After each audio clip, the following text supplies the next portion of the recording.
तो मैं राज पांडे, आप देख रहे हैं आरसीएन टुडे। आइए जान लेते हैं अभी की बड़ी खबर, मुख्य समाचार के बारे में। आज की इस वीडियो में आपको 14 बड़ी खबरों के बारे में जानकारी मिलेगी जो कि उत्तर प्रदेश और राजस्थान की है।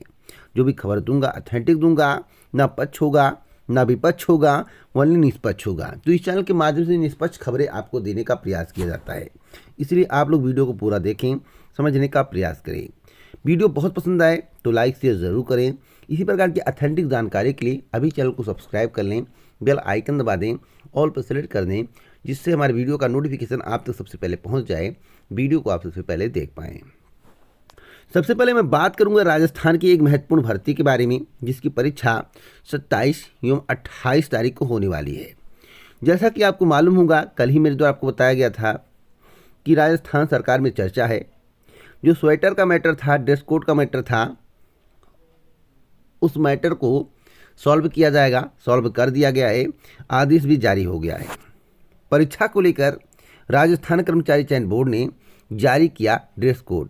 बिना जेब की स्वेटर पहनने परीक्षार्थियों को प्रवेश देने की अनुमति मिल गई है। यानी कि जिनके स्वेटर में जेब नहीं होगा उन्हें परीक्षा में बैठने का मौका मिलेगा।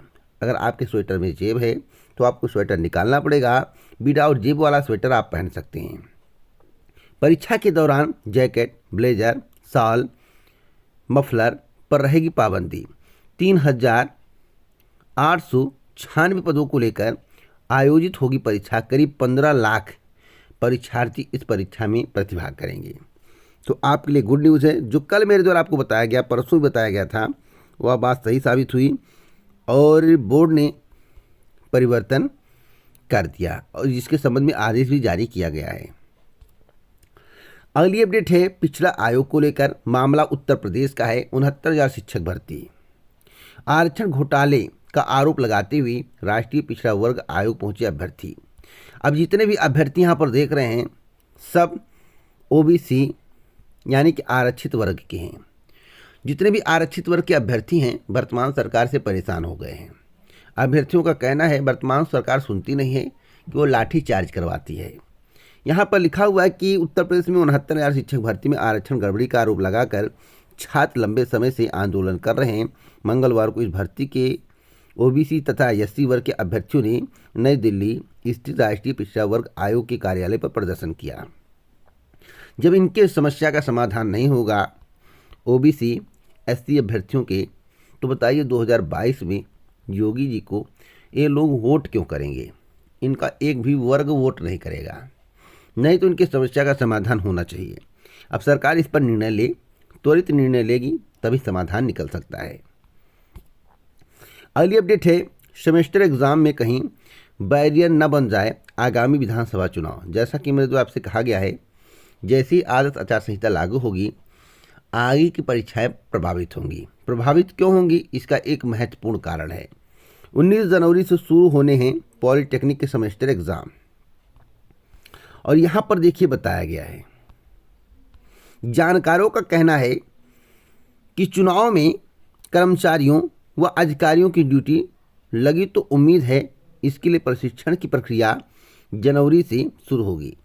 इस चैनल से जो भी जानकारी आपको मिली आज तक ऑथेंटिक मिली, इस चैनल के माध्यम से आपको बताया गया था कि जब अधिकारी कर्मचारी चुनाव की ड्यूटी में व्यस्त हो जाएंगे, उनकी ड्यूटी लगा दी जाएगी, तो आगे की परीक्षाएं प्रभावित होंगी। बताया गया था या नहीं, कमेंट बॉक्स में जरूर बताइएगा। तो अभी आज आचार संहिता लगने दीजिए, कई परीक्षाएं स्थगित होंगी, कई परीक्षाओं की तिथि में परिवर्तन होगा और आपको यूपीपीएससी के माध्यम से एक नया भर्ती परीक्षा कैलेंडर देखने को मिलेगा। स्कूलों के माध्यम से नई तिथि देखने को मिलेगी। बस आप 9 तारीख से लेकर 16 तारीख तक का वेट करिए, यानी कि 9 जनवरी से लेकर 16 जनवरी तक का वेट करिए। उसके बाद आपको कई परिवर्तन देखने को मिलेंगे। अगली अपडेट है शिक्षक भर्ती में शिक्षा मित्रों ने लगाया भेदभाव का आरोप। विधि शिक्षा परिषद में 69,000 शिक्षक भर्ती में कुछ शिक्षा मित्रों ने भारांक का लाभ न दिए जाने का आरोप लगाया है। शाहजहांपुर के प्राथमिक विद्यालय लालपुर आजादपुर में कार्यरत शिक्षा मित्र अनुभा वर्मा ने बताया कि भर्ती में कुछ शिक्षा मित्रों ने ऑनलाइन आवेदन में त्रुटिवश प्रशिक्षण योग्यता गलत कॉलम में दर्ज की थी। उन्हें आयु सीमा में छूट और भारांक देकर चयन सूची में शामिल कर नियुक्ति भी दी गई, लेकिन समान प्रकरण में उन्हें भारांक का लाभ नहीं मिला। तो भारांक क्यों नहीं दिया गया? अगर एक को भारांक दिया जा सकता है तो दूसरे को भारांक क्यों नहीं दिया गया है? इसका मतलब कि भेदभाव हुआ है। इसकी जांच होनी चाहिए। जांच में पुष्टि हो तो इन्हें भी नियुक्ति पत्र मिलना चाहिए। यहाँ पर देखिए लिखा हुआ है कि लेकिन समान प्रकरण में उन्हें भारांक का लाभ नहीं दिया गया, नतीजन उनका चयन नहीं हुआ। उन्होंने बताया कि भर्ती में 138 शिक्षा मित्रों के साथ भेदभाव हुआ है।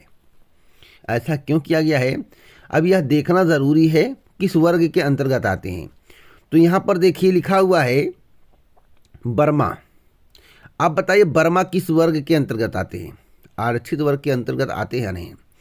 तो जितने भी ओबीसी एससी आरक्षित वर्ग के काफ़ी परेशान हैं। अब वर्तमान सरकार का रवैया क्या है कि क्षेत्र में झोंकना चाहती है, ईश्वर जाने। लेकिन इन सभी की समस्या का समाधान अगर नहीं होगा तो 2022 विधानसभा चुनाव में ओबीसी वर्ग एससी वर्ग की तरफ से सरकार को झटका लगेगा। अगली खबर यूपी की है। यूपी के माध्यम से एक महत्वपूर्ण निर्णय लिया गया है। मुख्य परीक्षाएं देने में बाधा नहीं बनेंगी जांच व प्रोविजनल श्रेणी। उत्तर प्रदेश अधीनस्थ सेवा चयन आयोग ने दिया आवेदन का मौका। उत्तर प्रदेश अधीनस्थ सेवा चयन आयोग की ओर से आयोजित की जाने वाली विभिन्न मुख्य परीक्षाओं में अब वे अभ्यर्थी भी प्रोविजनल तौर पर आवेदन कर सकेंगे जिनके मामले आयोग के स्तर से जांच के अधीन हैं या जो प्रोविजनल श्रेणी के हैं। ऐसे अभ्यर्थियों को यह अनुमति इस शर्त के साथ दी गई है कि मुख्य परीक्षा के लिए उनकी शॉर्ट लिस्टिंग व चयन संबंधित आगे की कार्रवाई आयोग की ओर से की जा रही जांच के परिणाम निर्णय के अधीन होगी। इसके संबंध में आयोग के सचिव ने बात की। उन्होंने बताया कि आयोग ने राज्य सरकार की सेवाओं में समूह ग के विभिन्न पदों पर भर्ती के लिए द्विस्तरीय परीक्षा प्रणाली को अपनाया है। इसके तहत आयोग ने प्रारंभिक अर्हता परीक्षा आयोजित की थी। प्रारंभिक परीक्षा के स्कोर कार्ड के आधार पर विभिन्न मुख्य परीक्षाओं के लिए अभ्यर्थियों को शॉर्ट लिस्टिंग उनके टीईटी यानी कि पीईटी स्कोर के आधार पर की जाएगी। आयोग ने हाल ही में महानिदेशक परिवार कल्याण अधीन स्वास्थ्य कार्यकर्ता यानी कि महिला एएनएम जिसे कहते हैं 9212 पदों पर चयन के लिए मुख्य परीक्षा का विज्ञापन जारी कर ऑनलाइन आमंत्रित किए हैं। मुख्य परीक्षा के इस विज्ञापन में आयोग ने कहा था इस परीक्षा में सिर्फ वही अभ्यर्थी शामिल हो सकते हैं जो पीईटी 2021 में शामिल हुए हों, जिन्होंने आयोग की ओर से स्कोर कार्ड जारी किया गया हो। तो मैं आपको बताना चाहता हूँ सभी को मौका नहीं दिया गया।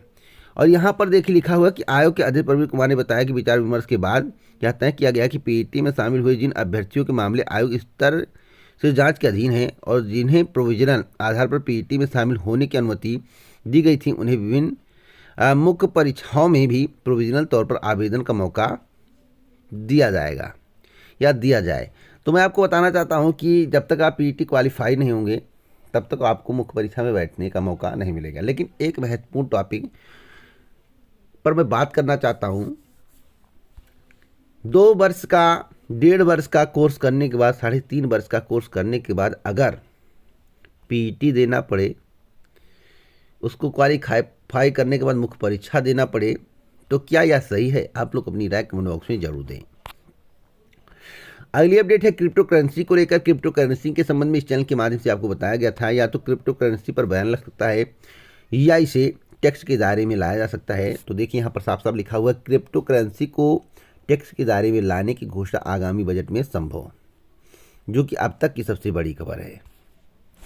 अगली अपडेट है दुस्साहस को लेकर। चीन पीछे हटने का नाम नहीं ले रहा है। मोदी जी भले कह रहे हों कि चीन घुसा नहीं, भाग गया। यहाँ पर देखिए लिखा हुआ है कि दुस्साहस, चीन ने पेंगोंग झील के पास फिर बनाया हेलीपैड। यहाँ पर तस्वीर दिखाया गया है, यहाँ पर देख सकते हैं। अब जो हेलीपैड बनाया गया है इसे सरकार कब हटवाएगी? सबसे अहम सवाल है। हर हरकत पर नज़र। सूत्रों को कहना है कि सेना चीन की हर गतिविधियों पर नज़र रखे हुए हैं और उपग्रह की तस्वीरों से पूर्व भी निर्माण की जानकारी उसके पास है। तो फिलहाल सरकार के द्वारा अभी तो कुछ नहीं किया गया है। आगे क्या किया जाएगा ये तो वक्त बताएगा। लेकिन मैं आपको बता दूं, यहाँ पर बताया गया है तस्वीरें अक्टूबर की हैं जिसे एक अमेरिकी पत्रकार ने ट्वीट किया है। भारत के पत्रकार इसे ट्वीट नहीं करते, ना भारत के पत्रकार आपको जानकारी देते। जब अमेरिकी पत्रकार ने ट्वीट करके यह जानकारी दी है सभी को तभी पता चला है। भारत वाले केवल आराम से बैठे रहते हैं, कुछ को छोड़ दिया जाए, बाकी सब गोदी मीडिया बन गए हैं। अब गोदी मीडिया के बारे में आप लोग जानते होंगे, जैसा कहेंगे वैसा करेंगे। ये अमेरिकी पत्रकार हैं और भारत के पत्रकार में ज़मीन आसमान का फर्क है।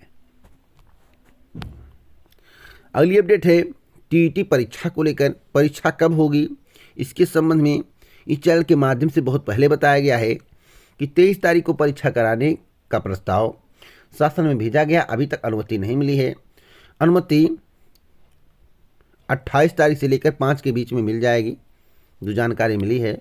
और मैं आपको बताना चाहता हूं, 2 अफसरों को पता था कहां और कैसे लीक होगा पर्चा, तो ज़्यादा लालच में ही धांधली उजागर हुई है। ज़्यादा पैसों का खेल था और मैं आपको बताना चाहता हूं, इससे कई लोग करोड़ों कमा गए। पकड़े गए तो करियर पूरा बर्बाद हो गया। और मैं आपको बता दूं, एक ही परीक्षा नहीं, कई ऐसी परीक्षाएं अगर जांच हो जाए तो दूध का दूध पानी का पानी हो जाएगा। देखिए, कई भर्ती परीक्षाओं में आरोप लगे हैं जिसकी सरकार के द्वारा जांच नहीं कराएगी। जब लाखों प्रतियोगी छात्र आरोप लगा रहे हैं, प्रशिक्षु आरोप लगा रहे हैं, तो उसकी जांच होनी चाहिए। 69,000 शिक्षक भर्ती में क्या हुआ, 68,500 शिक्षक भर्ती में क्या हुआ, जूनियर शिक्षक भर्ती में क्या हुआ, पुलिस भर्ती में क्या हुआ, यूपीपीसीएल की भर्ती में क्या हुआ, यूपीटीईटी परीक्षा में क्या हुआ, आप लोगों को मालूम होगा। तो सारी परीक्षाओं के नाम गिनाऊंगा तो हो सकता है वीडियो लंबा बन जाए, इसलिए शॉर्ट में मैं आपको जानकारी दे रहा हूं। अगली अपडेट है कि 10 जनवरी से पहले साक्षात्कार मुश्किल। माध्यमिक शिक्षा सेवा चयन बोर्ड ने वर्ष 2013 में निकाली थी भर्ती। तो प्रदेश के आधे से ज़्यादा आशासकीय सहायता प्राप्त एडेड माध्यमिक विद्यालयों में प्रधानाचार्यों की कमी से जूझ रहे हैं। यह कमी दूर करने के लिए उत्तर प्रदेश माध्यमिक शिक्षा सेवा चयन बोर्ड भर्ती प्रक्रिया में जुटा है, लेकिन वर्ष 2013 के भर्ती विज्ञापन में साक्षात्कार 10 जनवरी से पहले शुरू कर पाना मुश्किल है। चयन बोर्ड ने अभी वर्ष 2011 के प्रधानाचार्य भर्ती के शेष 6 मंडलों का परिणाम तैयार कर रहा है, जिसकी प्रक्रिया दिसंबर तक पूरी होने की उम्मीद है और जनवरी के फर्स्ट वीक में ही परिणाम आने की संभावना है। अगली अपडेट है पूर्व गवर्नर को लेकर। निजीकरण नहीं है बैंकों पर सरकारी आदेशों का बोझ कम करने का जरिया। इनका कहना है कि आरबीआई के पूर्व गवर्नर रघुराम राजन के बारे में आप लोग जानते होंगे। रघुराम राजन ने शुक्रवार को कहा कि सार्वजनिक क्षेत्र के बैंकों का निजीकरण करना ही उनकी सभी बीमारियों का इलाज नहीं है। सरकारी बैंकों के ऊपर से बड़े पैमाने पर कर्ज बांटने का लक्ष्य, अनिवार्य कर्ज का माफ़ी व बैंक शाखाओं के जरिए सरकारी योजनाओं को आगे बढ़ाने जैसे बदले में कोई क्षतिपूर्ति नहीं देने वाले आदेशों का बोझ कम होना चाहिए। बैंकों के निजीकरण की वकालत पर राजन बोले, यह असली सरकार है, कोई कार्रवाई जरूरी है तो उसके लिए बजटीय प्रावधान होना चाहिए। साथ ही कहा कि सरकार को गैर जरूरी राजनीतिकरण रोकने के लिए बोर्ड नियुक्तियों से दूर रहकर वहां प्रोफेशनल लोगों को बैठाना चाहिए। उन्होंने संविधिक तरलता अनुपात घटाने की भी ज़रूरत बताई। तो मैं आपको बताना चाहता हूं, एक पढ़े लिखे शिक्षित गवर्नर थे। इनकी पूरी हिस्ट्री आप पढ़ सकते हैं, कांग्रेस शासनकाल में थे। इनकी कार्यशैली और बात करने का तरीका भी देख रहे हैं, इनके बयान को आप पढ़ रहे हैं। वर्तमान गवर्नर के बारे में आप सर्च कर लीजिए, इनके बारे में आप सर्च कर लीजिए, आपको पूरी जानकारी मिल जाएगी। अगली अपडेट है कि प्रदेश में तीसरी लहर से निपटने की तैयारी शुरू। मरीजों की संख्या के अनुसार बढ़ेंगे बेड व मैन पावर। अगली खबर उत्तर प्रदेश लेखपाल भर्ती को लेकर है, जिसका इंतजार आपको लंबे समय से है। इस चैनल के माध्यम से आपको बताया गया है कि 27 दिसंबर से लेकर 5 जनवरी 2022 के बीच में लेखपाल भर्ती का नोटिफिकेशन जारी करने की तैयारी चल रही है। नोटिफिकेशन पर काम हो रहा है। आपको बता दें कि एक साथ होगी प्राधिकरण व राजस्व लेखपालों की भर्ती। राजस्व लेखपाल के 7,896 पद रिक्त। CCC जरूरी नहीं, आयोग को मिला नया प्रस्ताव बहुत पहले भेजा गया। और मैं आपको बता दूं, कुल पदों की संख्या 7,907 हो गई है, क्योंकि इसमें प्राधिकरण के भी पद जोड़े गए हैं। अधीनस्थ सेवा चयन आयोग राजस्व लेखपाल के साथ औद्योगिक विकास प्राधिकरणों में रिक्त लेखपालों के पदों पर भर्ती करेगा। दोनों विभागों के 7,907 रिक्त पदों पर भर्ती के लिए आवेदन मांगने की तैयारी है। इनके संशोधित भर्ती प्रस्ताव आयोग को मिल गए हैं।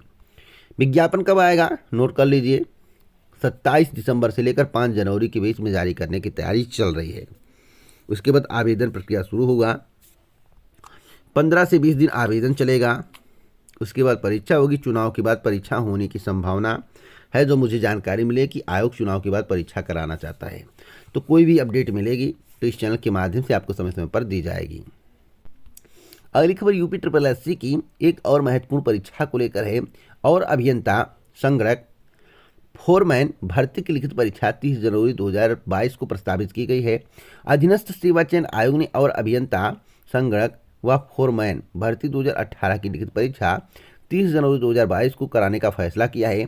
आयोग के परीक्षा नियंत्रक दिनेश ने बताया कि प्रवेश पत्र के बारे में अभ्यर्थियों को वेबसाइट के माध्यम से अलग से जानकारी दी जाएगी। परीक्षा नियंत्रक ने बताया कि अवर अभियंता संगणक व फोरमैन पद पर भर्ती के अभ्यर्थियों के लिए एक महत्वपूर्ण नोटिस और जारी की गई है। फोटो, हस्ताक्षर व जेंडर त्रुटिपूर्ण है अगर तो उसमें आप संशोधन कर सकते हैं। संशोधन का मौका 27 दिसंबर तक दिया गया है। साथ साथ मैं आपको बताना चाहता हूं एक और महत्वपूर्ण खबर, जो कि हो सकता है आपको जानकारी ना हो। यूपी SSSC की परीक्षाएं तो कंडक्ट कराने पर विचार चल रहा है। जनवरी माह में जो परीक्षाएं कंडक्ट हो पाएंगी। तिथि घोषित होने के बाद आयोग में एक और बैठक होगी। ज्वाइनिंग लेटर आपको आदर्श आचार संहिता में नहीं दिया जाएगा। अब तक की सबसे बड़ी खबर है, ज्वाइनिंग लेटर आपको आदर्श आचार संहिता में नहीं दिया जाएगा, क्योंकि चुनाव आयोग इस पर परमिशन देगा या नहीं देगा सोचने वाली बात है। लेकिन आपकी परीक्षाएं कंडक्ट हो रही हैं, जो अभी जनवरी माह तक। फरवरी में हो सकता है कोई परीक्षा ना हो सकता है, क्योंकि चुनाव आयोग परमिशन नहीं देगा। लेकिन केंद्र में और राज्य में इनकी सरकारें परमिशन ले भी सकते हैं, लेकिन संभावनाएं कम है। लेकिन ज्वाइनिंग लेटर आपको मिलने की संभावना ना के बराबर है। चुनाव के बाद कुछ भी हो सकता है, चुनाव के पहले होने की संभावना कम है। इसी प्रकार की ऑथेंटिक जानकारी के लिए आप अभी चैनल को सब्सक्राइब कर लें, बेल आइकन दबा दें और प्रेस कर दें, वीडियो को लाइक शेयर जरूर कर दें। जय हिंद, जय भारत, नमस्कार।